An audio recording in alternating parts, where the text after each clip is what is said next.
Welcome to the Psychology World podcast. I'm Connor Whiteley, bringing you psychology news, articles, and other interesting psychology-related articles. Where I can find the podcast notes and more interesting psychology-related things, and you can get your free 8 psychology book box set at connorwhiteley.net. Now let's get on to the show. Hi everyone, and welcome to episode 85 of the Psychology World podcast with me, Connor Whiteley. And today's episode is on Do Children Learn from Video, to celebrate the release of Developmental Psychology, a guide to developmental and child psychology, which has been released today. Love this book, and I will talk more about it later, but I'm so impressed with this book. And even if you're not interested in developmental psychology, I still really recommend that you listen to today's episode, because the reason why I picked it, because the information in this episode can really apply to everyday life, whether you have sisters, brothers, your own children, nieces, nephews, and all of the other different family stuff. So this is a really applicable episode to everyone, and hopefully everyone will enjoy it. So moving on to the psychology news section. So moving from the British Psychological Society Research Digest, and they have some good articles on here today though. But I did just want to say that one of their first articles, which is called How Children Learn Through a Play, I just wanted to say that the PsyCrunch podcast is actually quite good, but you can actually learn the exact same stuff through this new developmental psychology book. So the first article that we look at is, we have a strong urge to find out what might have been, even when this leads to feelings of regret. I think I can definitely emphasise with this point. Regret seems to be a fundamental part of the human experience. As James Baldwin wrote, open quote, though we would like to live without regret and sometimes proudly insist that we have none, this is not really possible, if only because mortal, close their quote. Expressions of regrets are easy to find throughout the history of thought, and as indicated in the Old Testament, intrinsic to regret is the sense of emotional pain. Open quote. God regretted making humans on earth. God's heart was saddened. Given that the adversive experience of regret, traditional models of decision-making predict that people should try and avoid it. But of course, the picture is more complex. We all have experienced the desire to know what might have been, even if this leads to regret. Now, a new study finds that the law of finding out what might have been is surprisingly enticing. And I really understand this, because most of my dreams are basically about what could have been, in a sort of particular part of my life, if something had happened. So I think that this is really interesting article, and it is the weirdest example, but this is the great thing about podcasting, you will get to hear about how weird I am and also learn about psychology at the same time. But when I wake up from these dreams, that sometimes I think, yeah, it would have been though, but I make sure I don't get hung up on it. And even if I am hung up on something, usually I journal about it, and by the end of that I'm thinking, yeah, you are better off, Connor. As sad as it is, I know I'm better off than that thing that happened. And yes, it would make tons more sense if I told you what that thing was, but no, that's way too personal. Okay, so I really do understand that, but chances are you can probably relate to that as well. And also, there were the current fantasy series that I'm writing, there are 2 particular characters, and it's the relationship between them that basically I wrote to sort of see what could have been. So I really do understand this point though. But no, sometimes we shouldn't do it, but come on, we all do it anyway. So the next one is, we're worse at remembering exactly what we've given to friends than what we've given to strangers. Okay. Let's say that a friend asks you to help them move house. When deciding how much time you can offer, you might consider how much you've helped that particular friend lately, and perhaps how much they've helped you. But a new paper in social psychology suggests that if a friend is particularly close, you're likely to have a poorer memory about just how much time you've dedicated to helping them. You might offer more help to them than you would an acquaintance, not just because the friend is closer, but because your brain's distinction between a close friend and yourself is blurred.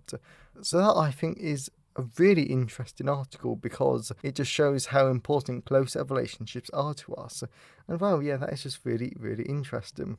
It's definitely one of those articles where you read it and you're sort of like, oh, wow, that's actually, yeah, it's definitely one of those ones that you have to think about. Okay, so we will do one more. So people who identify with humanity as a whole are more likely to say they follow pandemic guidelines and help others. The ever-changing public health measures rolled out during the coronavirus pandemic hasn't always been a crystal clear. Yep, this was definitely written by a British person. But several instructions have remained the same throughout. Wear a face mask, wash your hands and stay 2 meters apart. So despite the strength and frequency of this messaging, however, the public always hasn't applied, sadly, I'm going to add. Though the exact reason for non-compliance is clearly complex, researchers have proposed one factor that could influence people's behaviour, the extent to which they identify with other human beings. Writing in PLOS 1, they suggested that a connection with and moral commitment to other humans may be linked to greater willingness to comply with COVID-related guidelines. And this is another one that I understand, because one of my social psychology seminars, this term though, was actually about this personality trait, or this social factor. People who identify with all of humanity.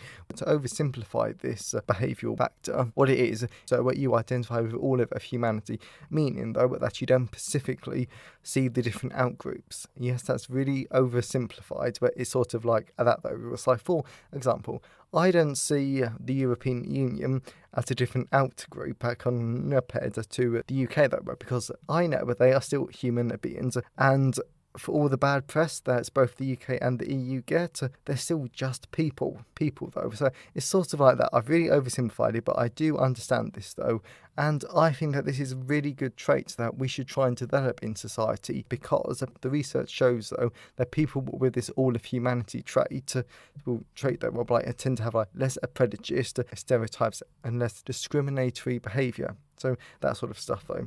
So I really hope that you enjoy the psychology news section. So let's move on to the personal update.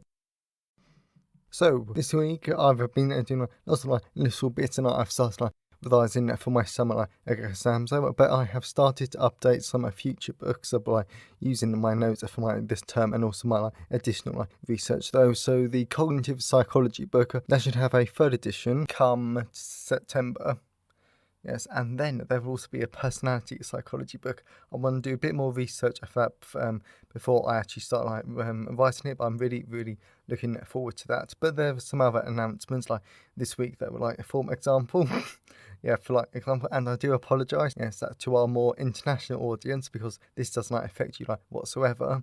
But the president of the British Psychological Society has sadly stepped down because of health issues. That was a shame, because she did a lot of good work there for psychology, and also psychology within the UK. Yes, that was a shame. When if you follow me on Twitter, then you would have saw that I sent her a nice tweet though, and also though if you're a member of the British Psychological Society, then you also would have got your voting ballots this week though, which though this is something that I think is so weird about me though, because I have I have such a hard line though on a democracy, and when it comes to voting, if I can vote in something meaningful, I will vote, even if it seems so petty or something so small though. But so I've spoken though to people from the British Psychological Society before though, and they were talking about the voting though, and so many members were just saying, oh no, but there's no point voting though, because in the grand scheme of things it doesn't actually matter. And I'm thinking, but you still have the option to vote. And I don't know though, because my thinking is that if we look over the past 100 years, the past 200 and a bit years, so many millions of people have died to give us the chance to vote, and so many people have suffered just so they can have the opportunity to vote. So I'm thinking, right, well, if I can vote, then I'm going to.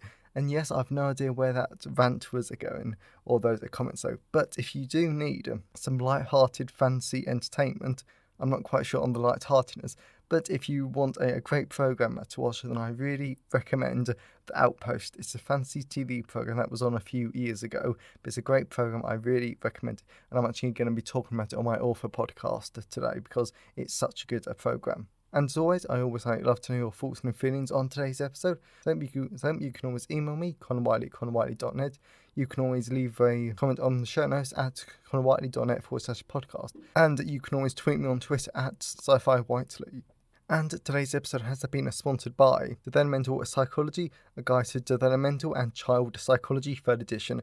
So this book I'm so pleased with, because it's definitely like my longest psychology book yet, because it comes in at over like 40,000 words though. But when you read it, it really doesn't seem that long though, because it's so engaging, it's really interesting, and you can really relate most of the book's content like everyday life though. And considering I'm not the biggest fan of like developmental psychology, the book is still really interesting though, because I have related to everyday life. I put my own thoughts and feelings into the book though, so that's what makes it interesting though. So but this is definitely not one of the boring typical psychology books that you like read for university or schoolwork. Yeah, so this book is a lot more interesting, and it covers so many areas though. For like example, like research methods in developmental psychology, which is actually a lot more interesting than it sounds, because developmental psychology has to use special research methods.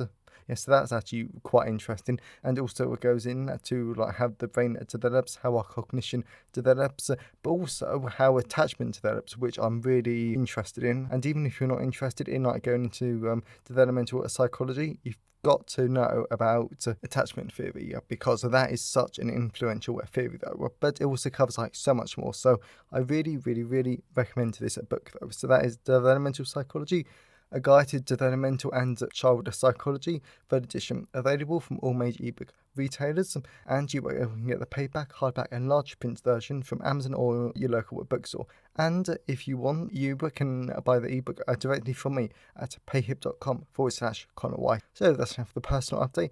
Let's move on to the content part of today's episode. So in today's episode, we're going to be talking about can children learn from video. So this is definitely a really interesting episode, because I really think though that it's the sort of like a stereotype though, where that if you were just give a child a tablet with a video on it, then they can just learn and you don't need to teach them, which is such a shame that some people have like that attitude. But it's also like a really common belief though. So I also sort of like want to like bust the myths though by showing what actually happens though. So hopefully you will really enjoy today's episode. And like I've been doing it for the past few weeks, I'm going to be recording the main content part of today's episode as a like audiobook version, and then I will jump in at the end to like add a bit more though. But I really do enjoy this episode. But I really do enjoy this area of developmental psychology, because you can actually apply it to real life, and that's the sort of psychology that I love. So, on to today's episode. Chapter 30. Can children learn from video? Young children and video. Diving into this topic in more depth, the short answer is no. Young children cannot learn from video. One possible reason is because the video content often gives an inaccurate representation of the real world. But even when the video is realistic, young children still have trouble learning from the video. For example, videos are perfectly polished, so the viewer rarely gets to see what it's really like in the real world where it's recorded. Does screen media affect language? Since studies explain the range of interesting results about this topic, is it better if we just dive into them? Learning from video. Infants. Robert, Richin and Wartell, 2009, researched 12 to 15-month-old infants who watched a DVD that was designed for word learning for 6 weeks. The results showed word learning didn't have an increase in their language abilities. More specifically, it didn't increase their perceptive or expressive vocabulary, but it did rely on reporting from parents, so we'll take the results with a pinch of salt. However, 56% of the parents said the baby's video did positively affect development. Page 7, Rideout 2007. But I have no idea how they would know that. How would the parents know the DVD impacted positively and it wasn't the natural maturation of the child that was responsible for this positive development? Consequently, parents might not be the best source of information about what their babies are learning from video. I can certainly agree with at that point.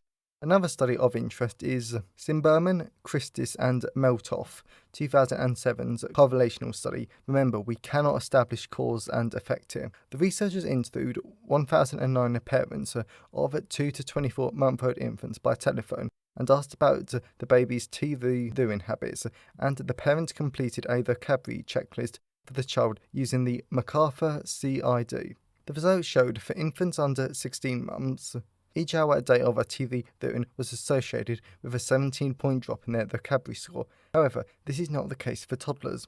I think this study is interesting because the results are possibly alarming, but this is correlational research, and we don't know exactly what's happening here, but more research should be done in this area. The final study we'll look at is Delocky and al. 2010, who studied 72 infants aged 12 to 18 months, and they watched a video with parent interaction, a video with no interaction, no video with just a parent teaching the infant's words, or they were a control group, no teaching or video.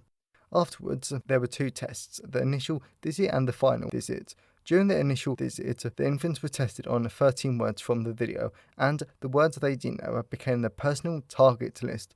Afterwards, during the final visit, the infants were tested on the personal list, and they were presented with objects in one order, then the reverse order, and the infants had to choose the object correctly both times for them to be credited with learning the word. A bit harsh. The results found that infants learned very little from the baby videos, and instead they learned significantly more through parent-child interaction. However, the parents were assessed as well. Their assessment found a significant correlation between how much parents liked the video and how much the parents thought their child had learned, with a Pearson coefficient of R equals 0.64. Nonetheless, there was no correlation between how much parents thought their infants learned and how well they did on the post-test. In conclusion, parents may overestimate what their children are learning from videos. Toddlers and videos. So far, we've learned a lot about how a video affects infants, but what about toddlers? To answer the question, the search task was created by Trosses, Seller and Archer 2006, who studied 24-month-old toddlers, and these toddlers followed the instructions of people hiding behind a toy on the video, so the toddler thought the toy was talking to them. The results showed the toddlers were 33% more likely to remember and to use information offered by the video. Although, when the person in the video was interactive with the toddler and responding to them, this was done through CCTV, the toddlers were able to learn the information presented by the video. Again, toddlers learn through interaction. This is further supported by a word learning task by Roseberry and al. 2013, where toddlers learn a set of new verbs by someone teaching it to them live, or being taught the verbs through a Skype video call or a pre-recorded video. The results showed the toddler learned the word from live interaction and the interactive video call, but not from pre-recorded videos, meaning toddlers learn through interactive videos and not pre-recorded ones. Nevertheless, as much as I love these studies, it isn't always practical to use a video call. So, can children ever learn educational content from pre-recorded videos? They might be able to if the interaction is surrounding the video. For example, an interaction is happening between the parent and toddler whilst they both watch the video. After all, this is similar to a child having their parents read a book to them, and this helps their reading. Content matters. I've really enjoyed this chapter, and I hope you will have too. All in all, content matters because the video has to be age-appropriate, and interactive content, like Dora the Explorer, is better than fast-paced or adult-directed content. Hi everyone, so it's like me again though, and even though there is a content before and after that chapter about how media and technology affects child development, you really do get the idea, I think though, and it really shows how important interacting with children is though, because it's that interaction that's how they learn though, and I definitely know that it's hard like sometimes though for like parents to interact with their kids because they're either working or they've got housework to do or they've got like a million and other things like to do though, but it just shows that the importance of it though. So I really hope that you enjoyed today's episode, and if you want to learn more about developmental psychology and also how the media affects children, then please check out Developmental Psychology, a guide to developmental and child psychology, available on all major ebook retailers, and you can order the paperback, hard print and large print versions from Amazon or your local bookstore, and you can order the ebook directly from me at payhip.com/Connor Whiteley. And if you know someone who would enjoy today's episode, then please tell them about it. I'm always really grateful when you share the podcast with other people. So have a great day everyone, and I'll see you next time. Thanks for listening today. I hope you enjoyed it. If you want to see the show notes, then please go to connorwhiteley.net. And if you want a free 8-book psychology box set, then please go to connorwhiteley.net. Have a great day, and I'll see you next time.